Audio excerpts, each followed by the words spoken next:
Olá, minhas amigas e meus amigos, loucas e loucos por torno. Hoje nós vamos falar um pouquinho sobre os raspadores.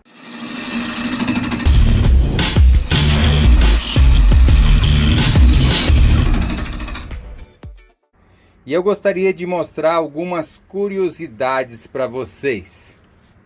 Conversando com um colega, um amigo pela internet chamado de Maurício Barros, ele conversava comigo e dizia acerca de quando ele se formou lá em tornearia, lá por 1984, alguns nomes se perderam. Por exemplo, essa ponta de arraste aqui, que nós chamamos assim atualmente, eles chamavam naquela época de navalha. Nós temos vários tipos de arraste aí. E ele também falava que o que nós chamamos de porta-ferramentas, que pode ser inclusive conhecido também como rodinho, eles chamavam na época de cruzeta. Então existem vários nomes que foram se perdendo aí com o passar dos anos. Mas a aula de hoje é sobre os raspadores. A primeira coisa que eu quero mostrar para vocês é que os raspadores, eles têm um grau de afiação um pouco diferente. Então eu vou estar mostrando para vocês aqui alguns raspadores. Veja, por exemplo, esse aqui feito de lima. Ele é um raspador que foi feito de uma lima larga. E quando você vê o grau de afiação aqui, você vai perceber que é de 70 graus. Alguém me pergunta assim, como é que você acha isso, Dr. Time? Como é que você acha esse grau? Olha, você pega um goniômetro e você pega e vai achar esse ângulo. Então você vai perceber que esse ângulo é um ângulo de 70 graus. Olhando aqui, você acha ali os 70 graus, certo? Ou 110 invertido. Então, eu fiz esse taquinho ali com 70 para mostrar para vocês. Qualquer formão raspador que eu utilizo aqui, mesmo que esse seja de lado, ó, ele é de lado, esse aqui é do pica-pau, ferramentas, goivas, e eu utilizo ele então a 70 graus de afiação. Quer ver um outro? Ele pode ser ainda totalmente curvo, ó. Então eu tenho ele aqui também feito de lima e ele é curvo, mas quando eu coloco ele para ver o grau de afiação, também é de 70 graus.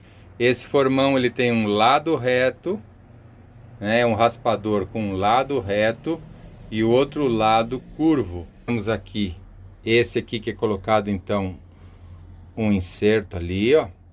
Tá? Esses insertos aqui, eles são fixados através de um furo com rosca e então o parafuso prende ele nas pontas. Então ele também trabalha com um sistema de raspador. Eu tenho um aqui que eu adquiri do pica-pau, quer dizer, ganhei dele, e também utiliza aqui uma vidia na ponta, né? Esse aqui é o legítimo bedame das antigas.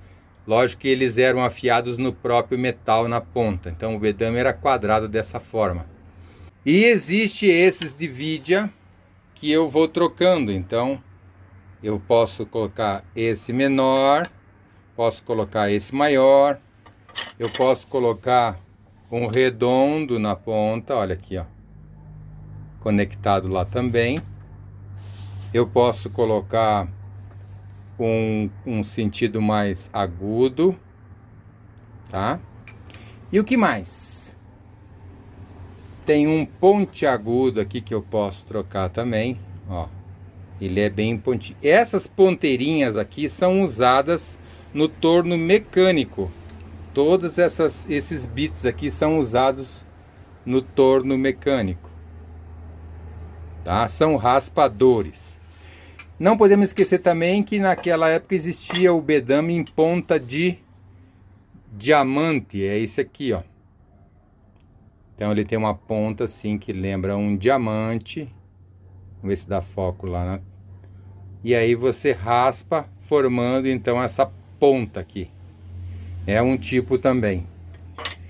Ok? Então vamos dar uma ensaiada aqui na peça como a gente usa esses raspadores. Quando eu vou utilizar um raspador, a primeira coisa que eu tenho que ter em mente, como qualquer outra ferramenta no torno, é o grau de inclinação. Os raspadores, eles utilizam um grau reto. Então, se eu olhar, ele vai estar em 90 graus. Nem trabalha com inclinado e nem levantado. Ele trabalha 90 graus, trabalha num ângulo reto. É muito importante uma outra observação aqui, que a linha de corte que corresponde lá ao centro giratório, ela está nessa linha descrita pelo lápis. Então, quando você vai colocar a ferramenta, você vai ter que observar isso. No caso aqui, se eu vou utilizar para tirar esses riscos que estão aqui nessa tigela, e vou passar levemente um raspador agora no final, eu vou deixar dessa altura o porta-ferramentas, porque vai coincidir com a linha de corte. Se eu fosse mudar o raspador, por exemplo, fosse usar esse raspador aqui, que ele é mais alto, ó, ele então precisaria do quê? Ser abaixado, não necessariamente, porque ele trabalha acima da linha, mas abaixo da linha, já expliquei em outras aulas, nunca abaixo da linha, porque você vai levar os trancos. Nunca abaixo, sempre acima ou na linha de corte que você vai atingir então o seu potencial maior do uso da ferramenta. Se eu fosse usar um outro formão aqui, por exemplo, algum desses formões aqui, por exemplo, conectados, deixa eu pegar aqui um bits, vamos pegar o exemplo desse bits aqui, ó. Se eu fosse utilizar esse bits, ele é quadrado na parte de trás, justamente para não rodar. Veja que ele está acima ali, ó. Tá? Então eu não vou atingir, eu teria que inclinar ele muito assim. E aí, nesse caso, eu perderia o foco. Então é melhor que eu trabalhe e mude a posição. Além da posição do porta-ferramentas estar no nível certo de corte, eu preciso ter em mente que ele esteja muito próximo. Olha aqui, ó. Ele tem que estar muito próximo à peça que gira. Eu vou ligar aqui essa peça para vocês verem que ela está girando. Opa! Ela está girando e ela passa ali bem pertinho. Então isso é muito importante você observar, porque quando você chegar com o raspador aqui, eu vou ter que estar bem próximo, porque isso evita que eu leve tranco e também que eu possa arrebentar uma lima dessa aqui, que ela é vulnerável. Nunca deixe uma lima trabalhando de longe. Nunca façam isso, que vocês vão poder se acidentar dessa forma. Vamos lá ver isso na prática agora. Muito bem, então vamos utilizar aqui o raspador e vamos ver como é que ele se comporta aqui nessa peça. Aqui existem alguns frisos que eu deixei propositalmente para que eu pudesse então usar o raspador nesse caso, para ver se eu consigo dar melhor qualidade. Lembrando que a linha de corte continua ali, então é nisso que eu vou trabalhar agora. Vamos ver aqui então.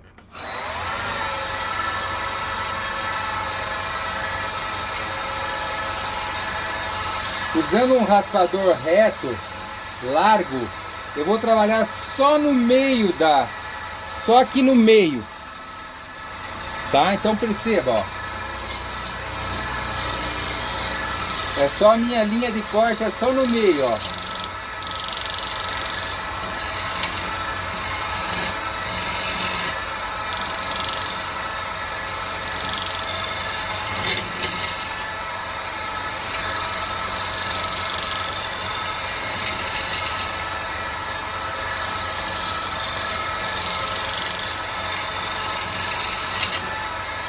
Dando aquele acabamentinho final. para usar pouca lixa.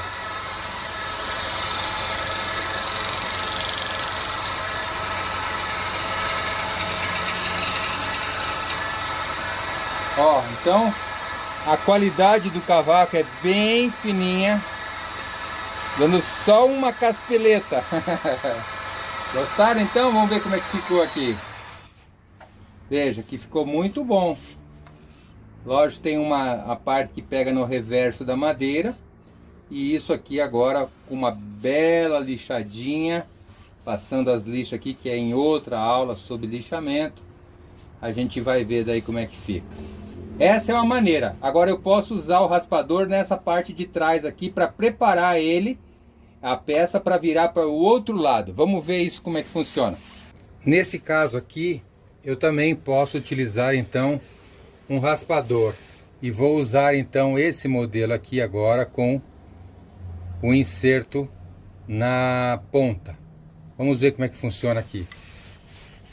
Repare que ele está da altura da linha de corte. Observe ali.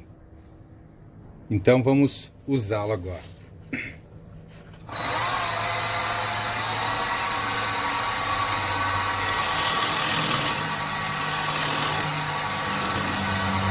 Eu não costumo utilizar todo ele, eu pego parte dele para diminuir, ó.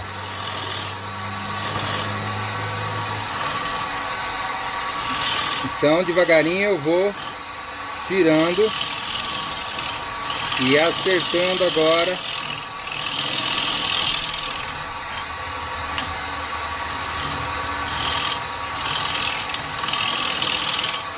Eu posso dar uma olhada aqui e ver se tá reto, ó. Então eu percebo que ainda há um abaulamentozinho no meio.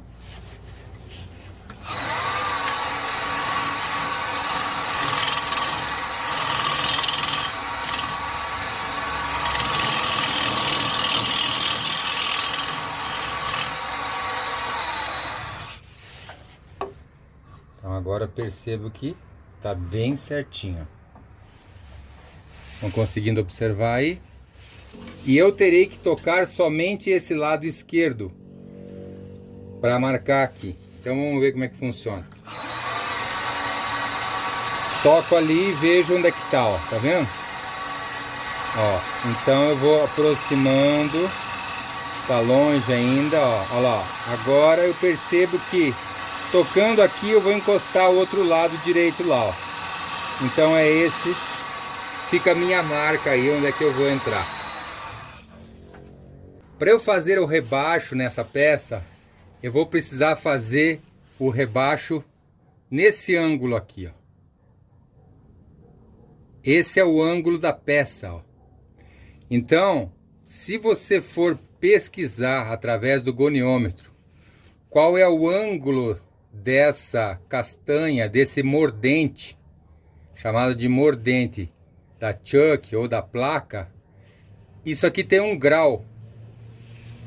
E esse grau aqui, quando você pesquisa ele tem em torno aqui, ó, de 82 graus. Não sei se vai conseguir dar foco aí. 82 graus. Então, para facilitar, vocês entendam, eu fiz esse ângulo aqui de 82 graus aqui nesse lado desse taquinho. Aqui está o ângulo da fiação da goiva e aqui está esse ângulo aqui, ó. Você pode reparar que ele dá certinho aqui o ângulo de 82 graus. Do outro lado também é 82 graus, ou seja, 8 graus a menos que 90.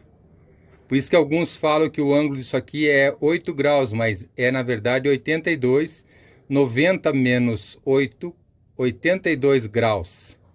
E por que saber desse grau aqui? Porque eu vou ter que pôr esse grau aqui nesse local. O que me facilita a vida? Eu ter um raspador que tenha exatamente esse grau. Então, se eu colocar aqui agora, ó, repare, eu vou ter exatamente o mesmo grau ali, ó. Olha lá, ó. Aproximei. Mesmo grau. Então significa que esse cantinho desse meu raspador aqui, ele tem exatamente o ângulo que eu vou fazer ali agora, para que quando eu colocar na chuck, quando eu colocar o mordente aqui dentro, ele atinja exatamente esse grau, 82 graus. Vamos ver aqui então esse processo.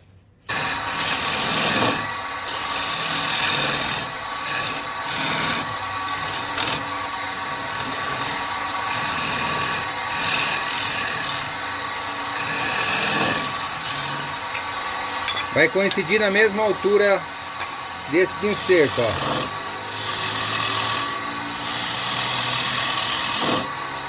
O centro do rebaixo é onde vai colocar a chuck depois. Agora que vem o macetinho, ó. Lembre-se que eu tenho esse ângulo aqui que pertence ao ângulo do rabo de andorinha aqui do mordente. Então, veja como é que é fácil. A altura é importante para não trabalhar com ela abaixo. Achei a altura. Agora eu vou entrar num ângulo que essa linha de corte vai encostar lá no fundo. Aí vai dar o ângulo exato do mordente. Quer ver, ó?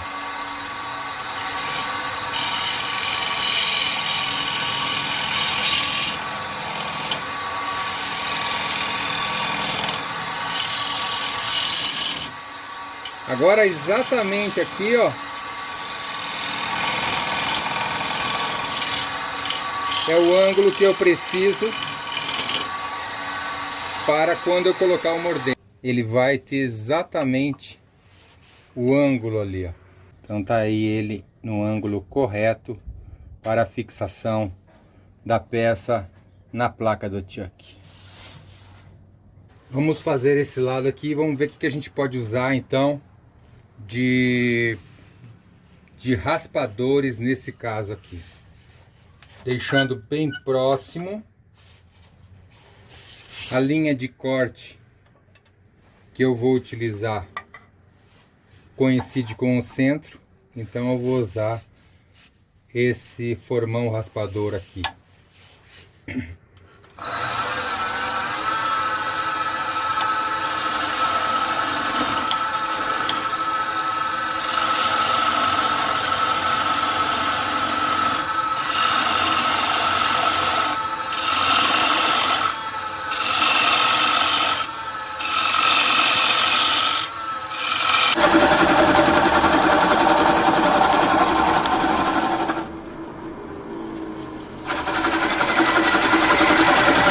Aí está escavado. Confesso que eu não tive paciência para usar o raspador até o final. Eu acabei usando uma goiva. E aí agora sim, no final, quando sinto a necessidade que eu preciso passar um raspador como uma última passada, aí sim eu uso. Nesse caso eu utilizo sempre um raspador com inserto redondo, o que favorece. Repare que a altura lá sempre está na linha de corte. Então vamos dar uma passadinha nessa finalíssima aqui.